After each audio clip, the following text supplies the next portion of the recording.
scoped, and the Village of Watkins Glen. We are sort of taking another stab at a business improvement district, and this was approached in 2008 and again in 2012 with unfortunate little success. There's various reasons why, but we won't go there. But this year, or this time, we're going to look at our bid, and we're going to really try and go all the way from Fairgrounds Lane to Cross Street on Franklin Street, and then Madison all the way to the canal, so that we really incorporate the entire business district of Watkins Glen instead of just sort of a small area. Because I think it will be important for our beautification effort that when you drive into Watkins Glen, you say, I am in a special place, I am in Watkins Glen. And that will be the focus of the bid. The goals really are going to be the enhanced physical appearance, cleaning and maintenance, the marketing and promotion of our downtown area, creating a really pedestrian-friendly environment, and hopefully this will all be done through public and private funding. And that goes back to the whole collaborative approach to what the CDC is working at. The next steps at this point for the bid are to go out and start talking with our business owners, explaining what a bid is, what a bid could do to help them, but also what they need to succeed, so that as the bid is formed, we know how to help our business owners and our property owners within this district to make sure that they're succeeding as well. So that's it. That's awesome. Next slide. So, the one thing that Kristen said, which I thought was interesting, was that one thing you heard was we had to rally the troops and get a $10 million application in over Memorial Day weekend. And then you just heard in 48 hours, it was, again, assembling. This could not happen without using social media and using the volunteer efforts. And so I want to add something. Kristen talked about sort of what we did around beautification. But I think it's also important to know that it wasn't just volunteers that did this. We did have the assistance of parks and some of the other departments from the Village of Watkins Glen, who helped us out in terms of a lot. So I want to make sure that I didn't send them the message that it was all volunteers. We did get a lot of support from the village. So I'm going to talk about sort of a CFA and what's happening in 2017 and beyond. And the first thing I'm going to just mention, the next slide. Next slide. This slide is just a snapshot of the CFA round this year and Schuyler County's success in being able to attract these grant dollars. This is also sort of a complete list, so this is not Scope's list, this is across the board, but it gives you an idea of the amount of money that is coming in and some of the success and how it's being used. And so the key tomorrow, I was mentioning this now, tomorrow we have a workshop for grant writing, and our intent tomorrow is to actually amplify this even further and create a synergy so that people are cross-collaborating. So if there's an opportunity to leverage private sector investment in one particular town with what the town's trying to accomplish, we're able to do some pretty interesting things. And I'm going to talk a little bit more about that when I talk about the Project Seneca grant that we just won for $1 million. So I want you to just, we have this, it's on our website, you can go back and look at it, but I think it's a real testament to the effort that's being undertaken by our towns and our villages. So I'm going to start with the next slide. The Project Seneca grant, which is over $1 million, is for a $2 million project. It's a Department of State local waterfront redevelopment planning grant. Our submittal was very ambitious, and I use the word very ambitious with capital letters. It's extremely ambitious. In order for us to be successful, it's going to require probably every person in this room being dedicated to it, because it's very ambitious. The words don't even begin to tell you what we're doing. I could not have done this without the assistance of Finch and Associates Consulting. And I don't know if Amy's here. Amy, are you here? No? Oh, you are. So we have Amy Bonds in the back here on the left. She is the individual who helped us write this grant. And I want to take some time and talk about it. So Project Seneca's initial mission was to revitalize the lakefront in Watkins Glen. It's now going into its 5th year, and it's been expanded to a plan that is now regional. The plan includes economic development efforts throughout Schuyler County.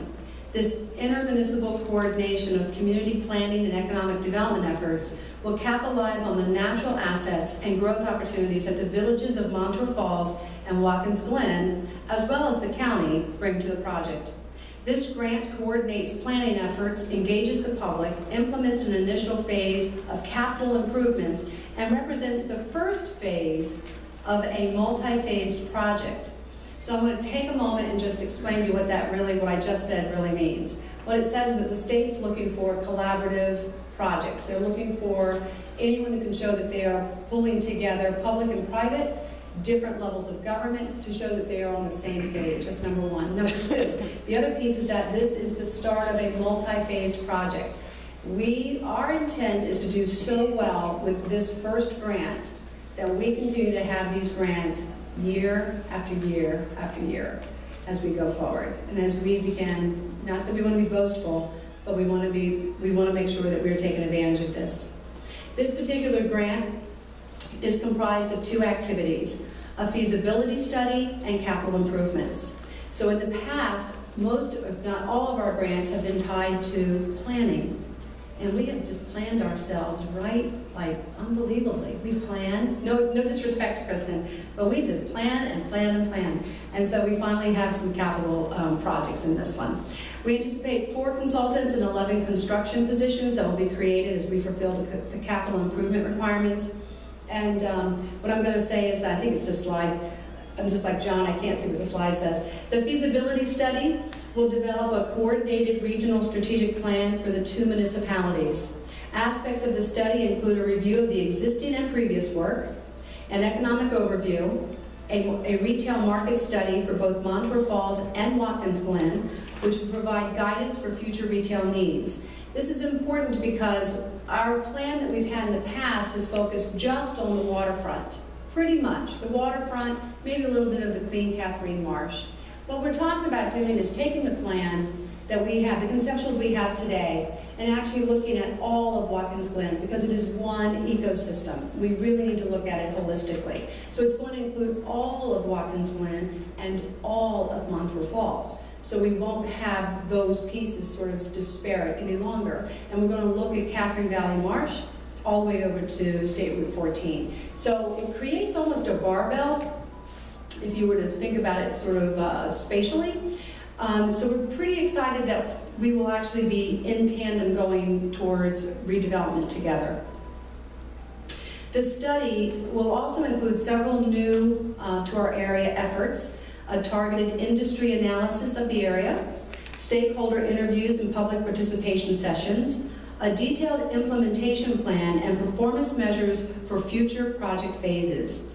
And again, that is so key, and I'm going to just take a moment and pause in my remarks to say that in the past we've had this great conceptual plan with wonderful concepts in it, but we never did a feasibility study to say, did it make sense to do this, that, or A, B, or C? We also, with this, intend to have not just the feasibility done, but we'll have it phased as well. So now you'll be able to hold scope, the CDC, the county, the village, sort of accountable, because now we'll have an actual plan with steps in it, feasibility, we'll know it makes sense, it's not pie in the sky, it's the right thing to do.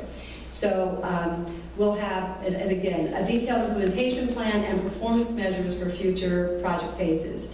Funding opportunities to advance future phases, a plan to address temporary and permanent easements, and land acquisition within the project area. So this is pretty ambitious, if you hear what I'm saying. Next slide. I think it's the next slide. We'll find out if I'm behind. The construction portion of the grant includes a project in each village. Funds to build the trail connector through Queen Catherine Marsh, rehabbing and expanding the bathhouse at Clute Park, and adding the following possible amenities to both Montour Falls and Clute Park: bike pumps, a bike share location, water fountains for humans and pets, charging stations for plug-in electric vehicles, bike racks, and kayak storage racks. Next slide. So the Clute Park Comfort Station I'm not going to spend a lot of time on this because we have some work we have to do, but it will become a year-round facility, not just a summer facility, with restrooms, changing rooms, storage facilities, and a lifeguard station. So it will be expanded, it will be rehabbed, and it will be brought up out of the, so it's not susceptible to flooding.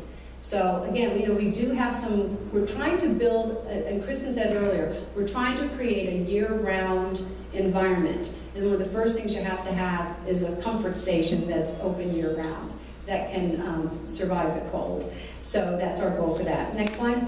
The second construction project under this grant is the connector bridge that will join the Catherine Valley Trail to the Montour Falls Marina and Campground. This will utilize the footbridge currently on Welliver's site. Welliver will donate the bridge for this project as part of the match. And what I'll mention here, and this is pretty important, we are using the wastewater treatment plant investment. And you heard Mayor King say earlier that money is set. We don't need any more, they have it, they know how it's going. What we're going to be doing is using that investment that's already being made, and we're leveraging it. So our goal is to leverage the wastewater treatment plant, which we can do now for the next probably 3 years, for new capital projects that are for the public benefit. So that's our goal. Because can you guys see where I'm going? Shake your head if you can sort of see what we're trying to do. Okay, that's good. So I'm going to ask my colleague Michael Whiteman to come up again and share a little bit about the business park.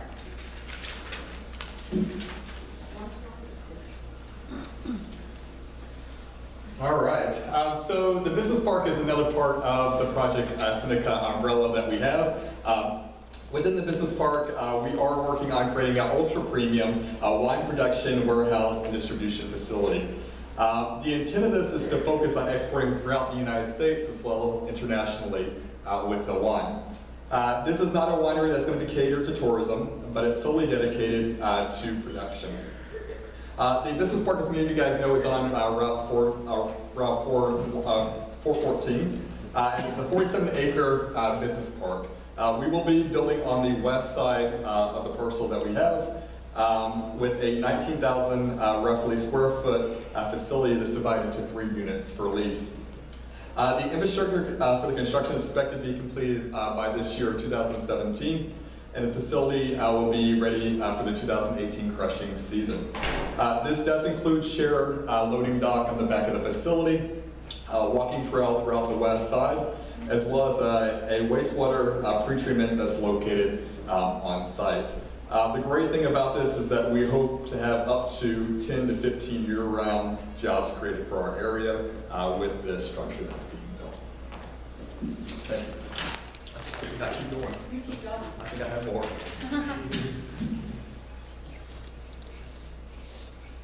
All right, some other projects that are making an impact is the new boutique hotel that's right above the Watkins Glen Chamber of Commerce. That's expected to be completed by spring 2018 with 17 rooms, and it's a 4-star hotel, as well as the apartments that are expected to be completed by this summer of 2017, which are all 2-bedroom apartments on the hill. So all over together, 2016-2017, Project Seneca has had a direct investment that has been announced of over $50 million. So that's thank you not only to us, but to everybody.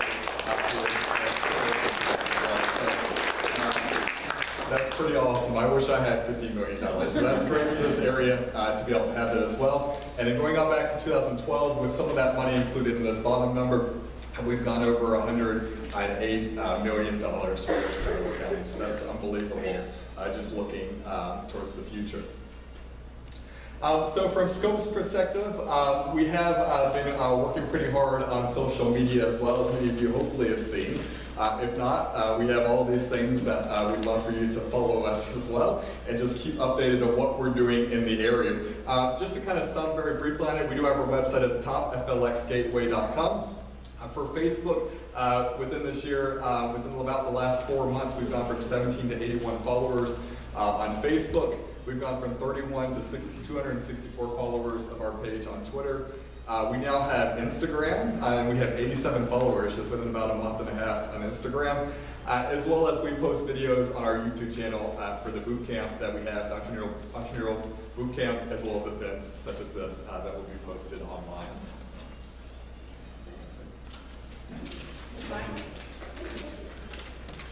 So it's interesting, I asked Michael where most of our traffic was coming from on our website.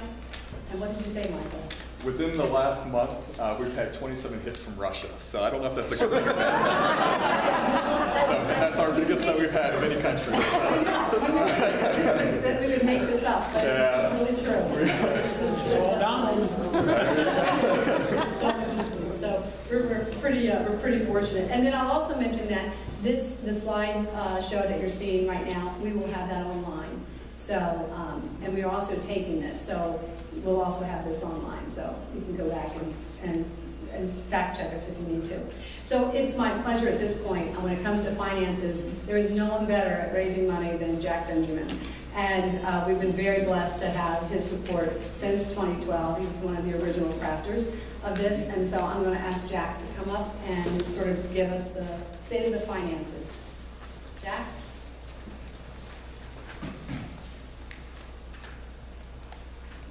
Thank you, Judy.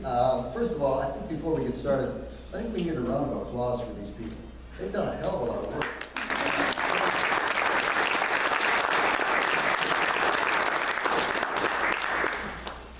Judy just asked me to kind of bring you up to date on the money piece of this in order to make this all work.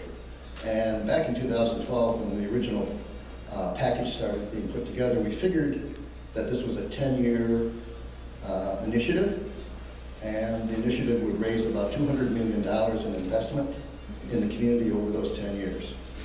And it's been 5 years, and you saw the numbers. It's $108 million, and we're on target. We've also raised from the private sector a little over $500,000 to help support this initiative, and we will need to raise another $500,000 over the next 5 years. So everybody is contributing. Judy mentioned the names of the people who have contributed up to date. We will be asking for contributions going forward, and the contribution level each year for the next 5 years is $100,000. We have a current balance of 102, I think, which means cash flow, we're in pretty good shape.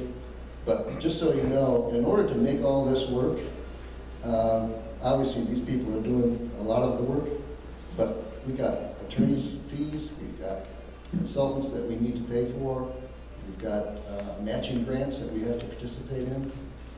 It takes money to make money.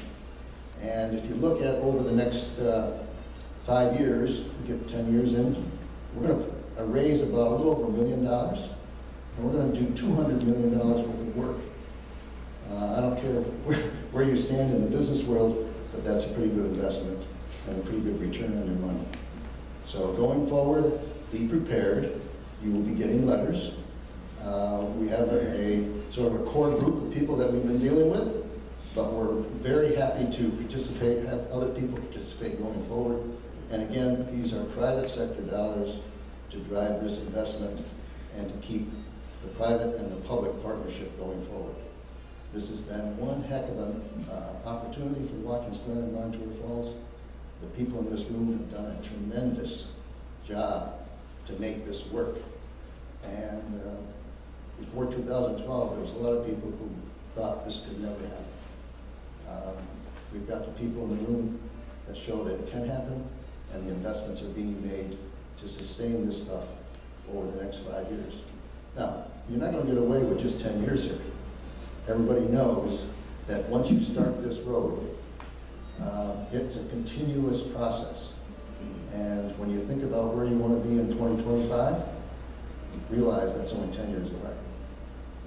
So everybody needs to sort of stay tuned in, and I think Judy and her team, and Kristen and the county are doing a fabulous job to push these projects forward. It still takes money.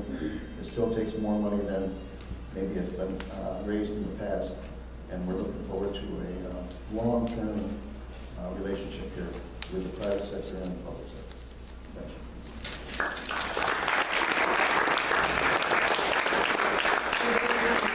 So one of the things I'll just mention, and we didn't put it in the slide,